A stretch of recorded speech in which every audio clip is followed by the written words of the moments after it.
दोस्तों नमस्कार दोस्तों, आज हम लेकर के आए हैं दोस्तों कक्षा 12 है वार्षिक परीक्षा 2025 के लिए दोस्तों 100 वस्तुनिष्ठ प्रश्न है। विषय हिंदी है दोस्तों।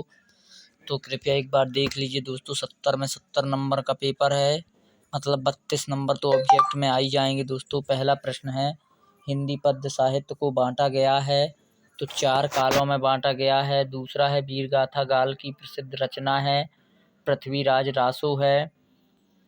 प्रश्न तीसरा है, आदिकाल के कवि हैं चंदबर दाई।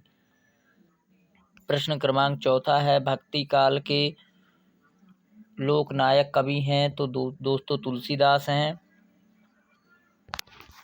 पांचवा प्रश्न है, हिंदी काल का स्वर्ण युग कहलाता है भक्ति काल। अगला है दोस्तों छठवां प्रश्न है, विराट के प्रति जिज्ञासा की भावना मिलती है छायावाद में। रीतिकाल की प्रतिनिधि रचना है बिहारी सतसई। रीतिकालीन कवि हैं भूषण। नौवां प्रश्न है, हिंदी कविता का जागरण किस युग को माना जाता है तो भारतेंदु युग को। 10वां है, महाप्राण के नाम से प्रख्यात कवि हैं सूर्यकांत त्रिपाठी निराला। 11वां क्वेश्चन है दोस्तों, कबीर को हजारी प्रसाद द्विवेदी ने कहा है, क्या कहा है, भाषा का डिक्टेटर। प्रश्न क्रमांक 12वां है, कवि किसका भार लिए फिरता है तो इसका है जनजीवन का। अगला है, दिन कैसे ढलता है जल्दी जल्दी, सबसे तेज बौछारों का माह होता है भादों। सवेरे की तुलना की गई है खरगोश की आंख से। अगला है प्रश्न क्रमांक 16, कविता फूलों के बहाने है खिलना। किसकी चूड़ी मर गई तो दोस्तों किसकी चूड़ी मर गई थी, बात की।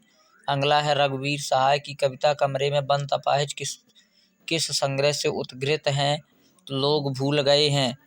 अगला है, कमरे में सामने लाया जाता है एक अपाहिज को, ऊषा का अर्थ है भोर। अगला है, चौका लीपा जाता है राग से। बादल राग कविता की कुल खंड है 6। बादल राग कविता में गगन स्पर्शी स्पर्धा धीर कहा गया है। किसको कहा गया है, बादलों को। अगला है, संसार में सभी लोग मुख्य रूप से किस लिए काम करते हैं, पेट भरने के लिए। तुलसीदास के अनुसार पेट की आग को कौन बुझा सकता है तो इसका उत्तर है दोस्तों भगवान राम। प्रश्न क्रमांक 26वां है, धूत कहो अवधूत कहो किसकी रचना है, तुलसीदास की।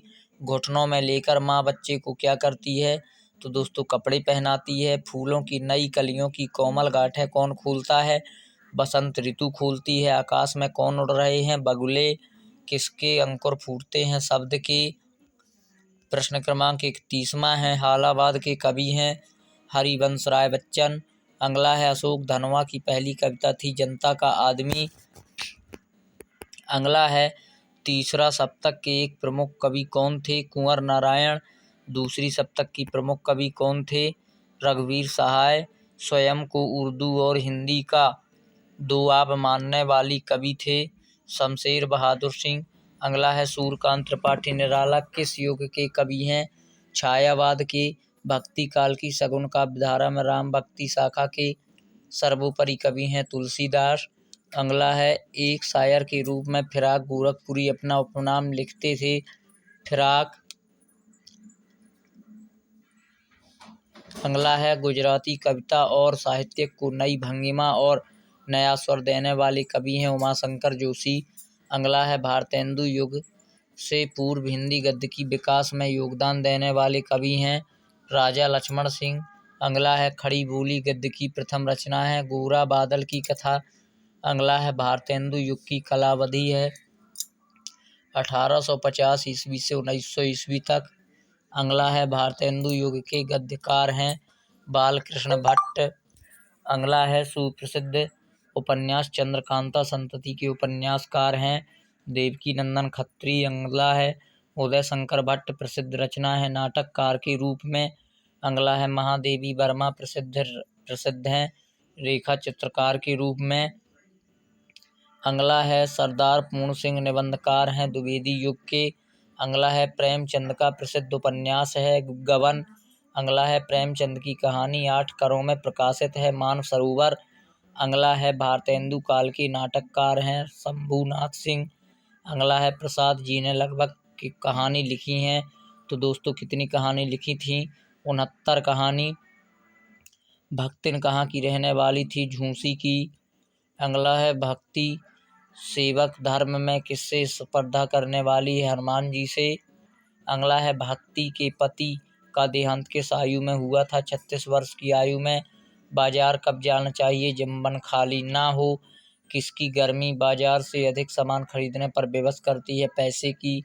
अगला है चूरन बेचने वाले भगत जी पर किसका जादू नहीं चल पाता? बाजार का।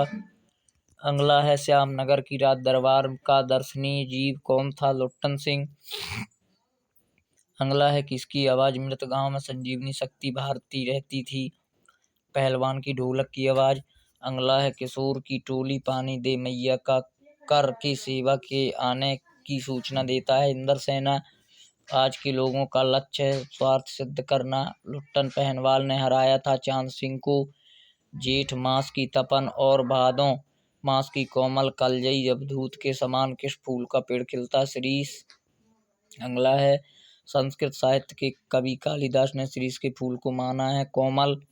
शिरीष के फूलों को देखकर द्विवेदी जी को किस की याद आती है? नेताओं की। अगला है जाति प्रथा दूसरा रूप है श्रम विभाजन का। अगला है अंबेडकर के अनुसार भाईचारे का वास्तविक रूप क्या है? दूध पानी का मिश्रण। अगला है भारत सरकार द्वारा जैनेंद्र कुमार को सम्मानित किया गया है पद्म भूषण से। अगला है जैनेंद्र कुमार का प्रथम उपन्यास है परख। तो दोस्तों जय हिंद। दोस्तों एक बार देख लीजिएगा प्लीज दोस्तों, चैनल को सब्सक्राइब शेयर जरूर करें। जय हिंद।